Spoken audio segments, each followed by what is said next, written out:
Salut à tous, c'est Matt et on se retrouve pour de nouveaux vadrouillages. Pour cette dernière vidéo sur Athènes, il me reste plus qu'à parler d'un sujet qui me tient vraiment à cœur quand je voyage, la bouffe, c'est-à-dire la cuisine. Peu importe le pays que j'ai visité, je mets toujours un point d'honneur à goûter au moins un plat traditionnel et une bière locale. Mais c'est comme partout, quand on est à l'étranger, on peut tomber sur tout et n'importe quoi. Le petit boui-boui très sympa mais pas du tout connu au fond d'une ruelle, ou alors le gros attrape-touriste en plein cœur du centre-ville. Donc avant de s'engager, il vaut mieux savoir fouiller un peu. Déjà pour commencer, j'ai préféré éviter le genre de resto avec terrasse dans un quartier chic, parce qu'en général, le rapport qualité-prix est assez moyen. Par contre, j'ai aussi testé 2 ou 3 spécialités locales comme la tarte aux épinards et à la feta qu'on appelle spanakopita et 2 ou 3 desserts qui étaient assez sucrés. Mais je me suis pas non plus bourré de sandwich et de sucre parce que j'avais surtout envie de découvrir la cuisine traditionnelle. Mon premier arrêt, je l'ai fait dans un resto situé en plein cœur d'un quartier touristique, juste pour tester l'ambiance quoi. Le serveur m'a vu, il m'a proposé de m'asseoir et dans ce cas, l'astuce c'est de regarder quel type de client mange déjà sur place. Parce que si c'est que des touristes, faut tracer son chemin. Alors quand j'ai vu un petit papy lire son journal, je me suis dit pourquoi pas. Les prix étaient assez élevés, mais la bouffe était bonne et le personnel très accueillant. Crevettes à la Saranati. C'est crevettes, tomates, feta, avec les petites olives en entrée et une des bières locales.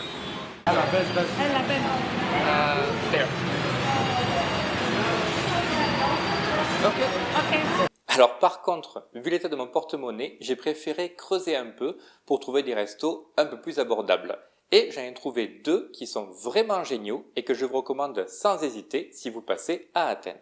Le premier s'appelle l'Atlantikos et se trouve juste au nord de l'Agora, dans un quartier qui reste assez touristique. Mais au lieu de me poser dans une rue animée, je me suis faufilé dans une ruelle à moitié défoncée pour me retrouver face à la terrasse. Et franchement, ça paye pas de mine.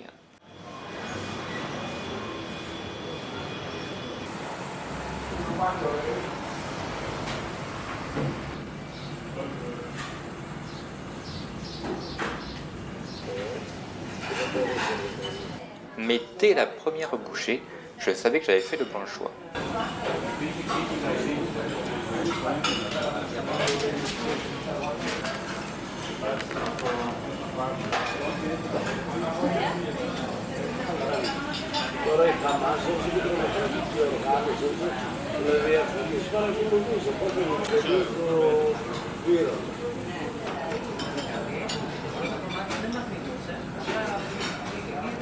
Et j'ai bien fait d'arriver un peu avant midi parce que très rapidement, toutes les places étaient prises. Donc oui, si vous aimez le poisson et les fruits de mer dans une ambiance de petit boui-boui sans prétention, je le recommande sans hésiter.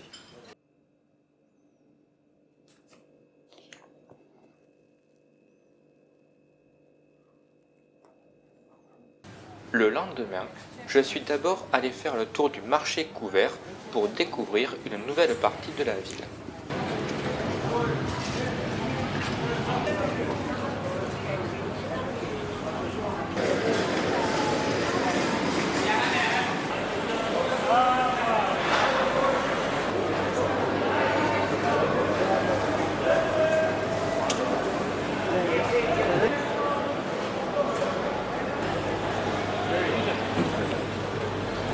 Bien sûr, c'est pas aussi impressionnant que le marché aux poissons de Tokyo, vu que c'est le plus grand du monde, mais ça reste très sympa à visiter.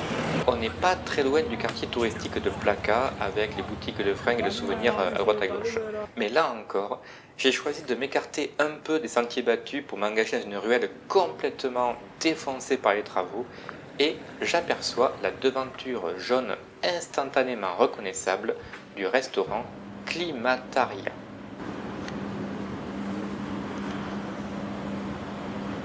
Comparé à l'Atlantikos, c'est le jour et la nuit.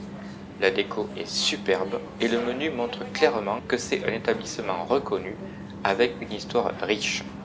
Et j'ai peur que le porte-monnaie ne suive pas. Mais bon, j'y suis, j'y reste. Et en plus, je suis le seul client, donc ce serait dommage de ne pas en profiter. Cette fois, j'ai commandé les fameuses olives Kalamata avec un mélange de fromage et de crème fraîche et juste un petit filet d'huile d'olive. Et parfois, la simplicité a du bon parce que c'était délicieux.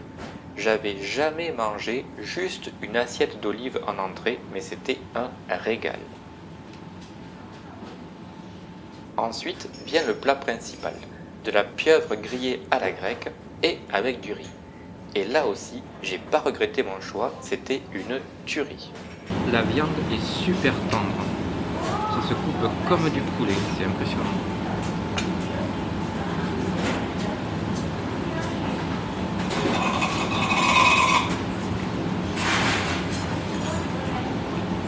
Ah ouais, c'est incroyable.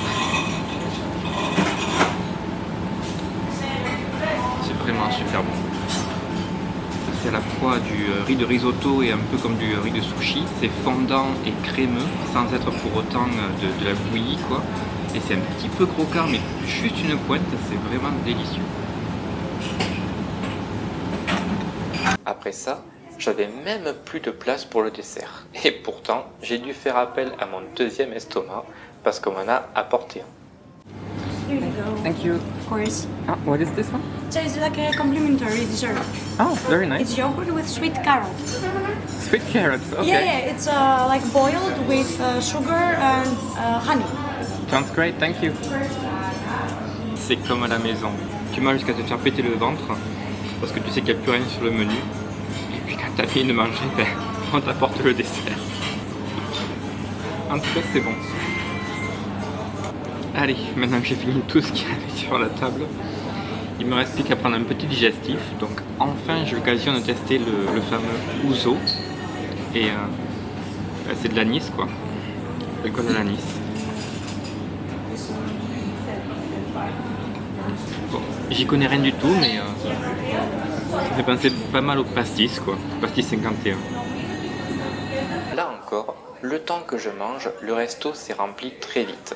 Et ils ont même dû commencer à refuser du monde, donc j'ai vraiment bien géré d'être arrivé aussitôt. Parfait timing. Et puis vers la fin du repas, j'ai eu une lubie. Vous connaissez tous la salade grecque, bien sûr. Oui, mais eux en Grèce, ils s'appellent ça comment? Eh bien, j'ai demandé. I would like to give you 5 bags for tips Thanks a lot. for services and the Put food. it for the tips. Thank you very much. Do you have time for one question? Yes. What you call Greek yogurt, Greek salad, and everything? They are really famous. But what do you call them between yourselves, Greek people? It's a Greek product, so the most of the times we say that it's a Greek yogurt or But what do you call them in Greek? it's a yogurt, for but- example, and the type of yogurt. Okay. But I can explain in a tourist the type of yogurt. No, for just- so in Greek just we the don't word. say, of course, yes, Okay. just the type, because we have many kinds of yogurts, we have many kinds of cheese, we have many kinds of feta. Okay. Feta, you know the Greek. Yeah, of course. When you leave, speak to the lady Maria. It's here if you want. Oh, is she still in interview? Conversation with one guy for a job. And if you want, you can speak here. Thank you. Atiki, the salad of the village, The village. village salad.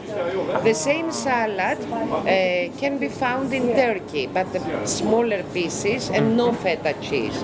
It is called choban salad, shepherd salad. Okay. You know, Greek salad is not the name that we give to this salad. The same Greek yogurt. Greek yogurt is famous because it's strained yogurt, it's fatty yogurt. But you don't call them Greek yogurt? No, of course not. It's like me. I'm French. not. We don't call them French No, no, fries, no, French no. toast. We don't call them Exactly. like this.